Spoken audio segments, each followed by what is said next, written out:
Halo kawan-kawan semua, adik-adik, siswa dan para mahasiswa dimanapun kalian berada. Dan kepada Bapak Ibu, pengajar, guru, dimanapun kalian berada, semoga kita dalam keadaan sehat walafiat. Di sini, di segmen ini saya akan sedikit mengulas tentang pembelajaran daring maupun luring. Tapi sebelum jauh saya menjelaskan sedikit itu gitu. Saya meminta kepada Bapak Ibu, khususnya para pengajar, apa yang menjadi kelemahan dalam pelaksanaan daring?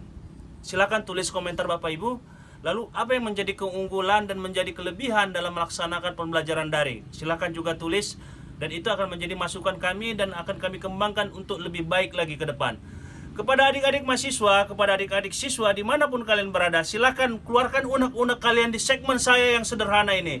Di segmen saya nggak perlu edit-edit dan nggak perlu ditambah-tambah dengan kreasi-kreasi apapun. Silakan tulis apa yang menjadi kelemahan ketika kalian melaksanakan pembelajaran daring.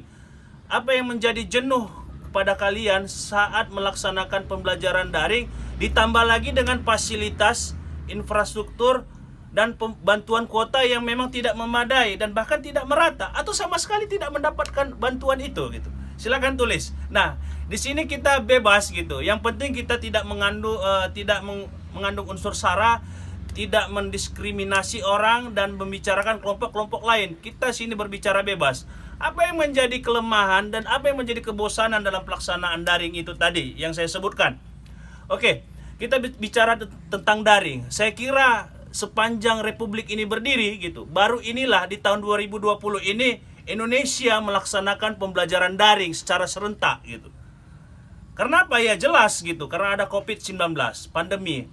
Nah, kita dibuat belajar di rumah, kita dibuat belajar dengan tanpa tatap muka, tanpa berjumpa dengan kawan-kawan, dan tanpa bersentuhan dengan siapapun yang kita rindukan selama kita berada di bangku sekolah.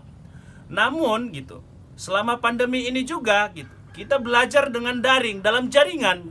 Kita belajar seolah-olah kita itu bicara dengan orang, mendengarkan orang bicara tanpa ada tatap muka. Ini kan juga sangat menarik, dan itu bukan, dan ini baru saja ini terjadi selama 2020. Nah, pemerintah membuka keran pembelajaran tatap muka di tahun 2021 dan itu sudah direncanakan dan itu sudah disepakati oleh dari berbagai pihak gitu.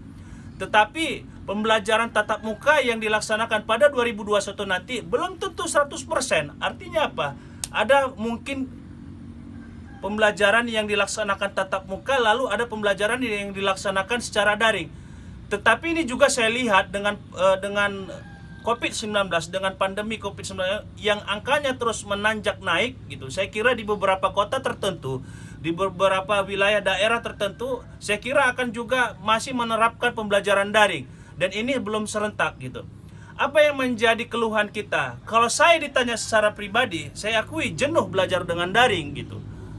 Jenuh dengan sistem belajar daring yang memang kita harus dipaksa bicara terus di depan layar. Bicara tanpa melihat orang yang kita sampaikan.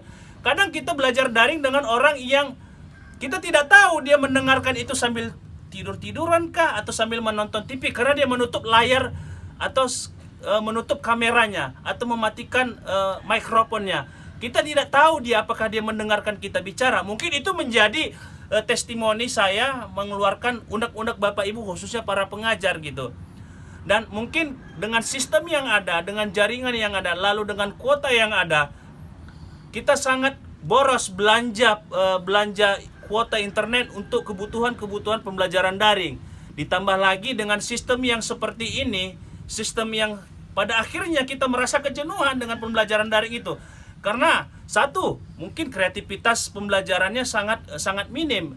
Kedua, sistem yang diajarkan, media atau bahan materi yang diajarkan mungkin sangat monoton. Ketiga, mungkin, dan ini juga menjadi masukan Bapak Ibu sekalian, Bapak Ibu guru, dosen, mungkin kita kurang berkreasi dalam pembelajaran daring. Mungkin kita terlalu monoton, mungkin kita juga terlalu memaksakan kehendak sehingga siswa itu sebenarnya mendengarkan saja tanpa melaksanakan. Ini juga menjadi khawatiran. Kita tanya kepada anak-anak kita tanya kepada peserta didik kita, apakah mereka paham apa yang kita sampaikan selama daring itu?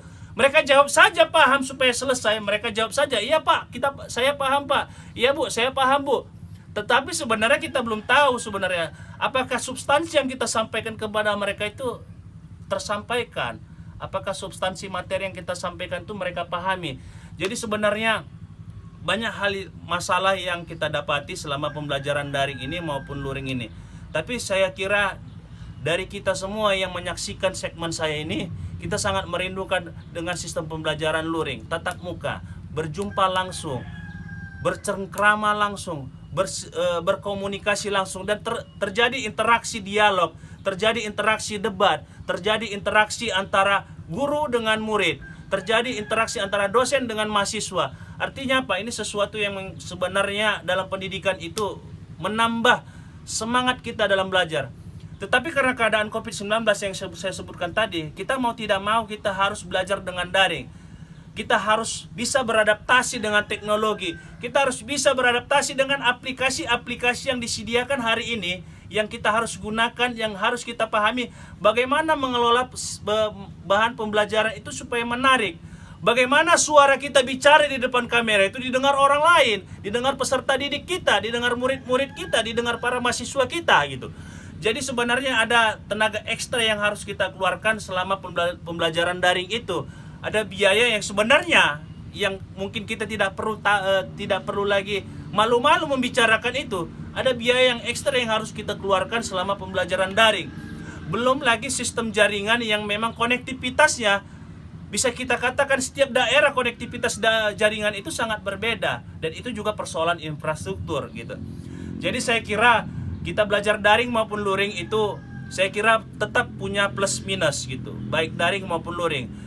Tetapi selama pandemi COVID-19, apapun yang kita lakukan, selama itu daring, selama itu luring, jika kita mampu berkreasi, mampu memberikan kreativitas, mampu menghidupkan suasana, saya kira pembelajaran itu juga sama saja gitu.